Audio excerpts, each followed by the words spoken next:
be in the agency. You can't be in the CIA and hide a secret like that.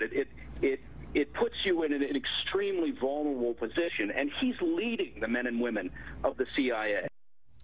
CIA Director David Petraeus resigned with this letter. Quote, yesterday afternoon, I went to the White House and asked the president to be allowed for personal reasons to resign from my position as the director of the CIA. After being married for over 37 years, I showed extremely poor judgment by engaging in an extramarital affair. Such behavior is unacceptable, both as a husband, as the leader of an organization such as ours. This afternoon, the president graciously accepted my resignation. Here's what John Bolton said about the Benghazi testimony today. Nobody should operate under any illusion that Congress isn't going to get his story on Benghazi. Maybe it won't be on Thursday, but he was the director of the CIA when it happened. He can be called to testify. He can be subpoenaed if necessary. I want to follow up on that and say that we will unravel all the threads of this in time. We're just in the first few hours. But I think it's worth noting what we do know. This is the end of a career of a truly great American. He did something that hadn't been done by a general since the Incheon landing in the Korean War, where MacArthur, by a maneuver, managed to save a war that was being lost and save South Korea. No one had done anything like that until Petraeus did that in 2007 and 8. In Iraq, that was a lost war. It was headed for chaos, civil war, bloodshed, and unending trouble for us. And he pulled off a surge that rescued the war. What happened after in Iraq and what happened after in the Korea are other stories, but that's undeniable and is one of the great achievements, and he pulled it off. He distinguished himself in Afghanistan, and whatever happens or whatever we learn, this is a real tragedy. The other thing I would add is what Bolton said. I think he's absolutely right. There is no way that this is going to get in the way of the Benghazi story coming out, and in an odd way and sort of a discouraging way, now that the story is attached to a sex scandal, it will become a story that will be pursued by the media as were not pursued before. They were holding off, I think, to protect Obama before, and also perhaps out of a lack of interest. But just given the nature of our journalism, it will now become the hottest story around, and you can be sure that even the mainstream papers, which did not show any interest whatsoever in this story up to it into the election, are going to get on it and it will unravel. And there's the timing around the election. If the reason he resigned, and I believe it is, because he felt that he had done something that he needed, it's a matter of honor to resign over, and also the fact that as the keeper of the secrets he had been compromised, then why, if this had been going on and this was known, presumably by the FBI, is there a resignation that waits until Election Day? If he's compromised and the country as a result is compromised, then the resignation has to come right away. If it's held up until Election Day, that means, again, the charge that the White House had leveled against Republicans for months, politicizing the national security. And that in and of itself will be an important question.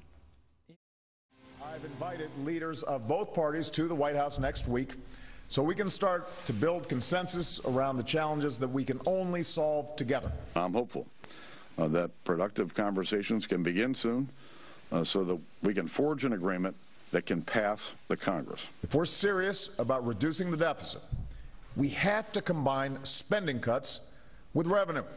And that means asking the wealthiest Americans to pay a little more in taxes. Raising tax rates will slow down our ability to create the jobs that everyone says they want. I'm open to compromise.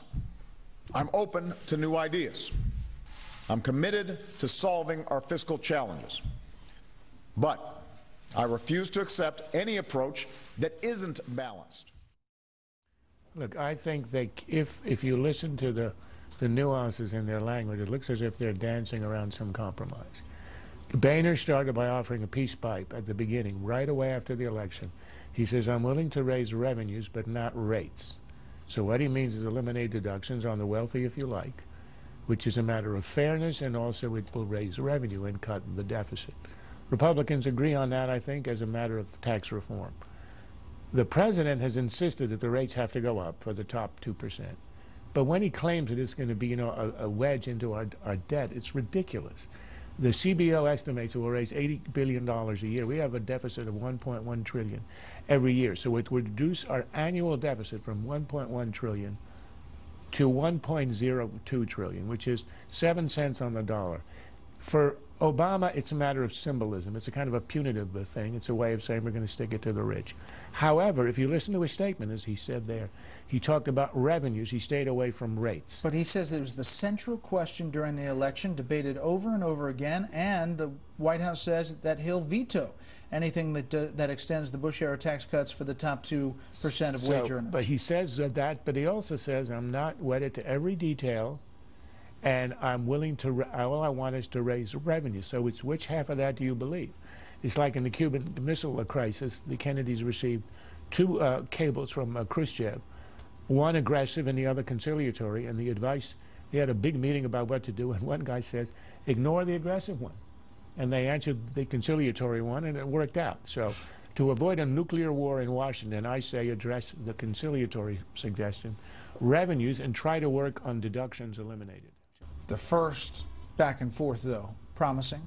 It is, because I think each side could have just held the ground, gone into negotiations without having conceded anything, even rhetorically. Boehner clearly has, speaking about revenues.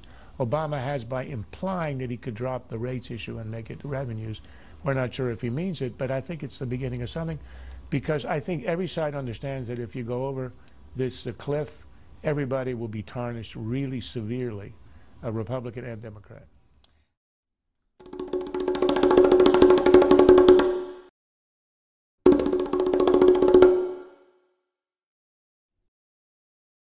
This has been a Sunfish production.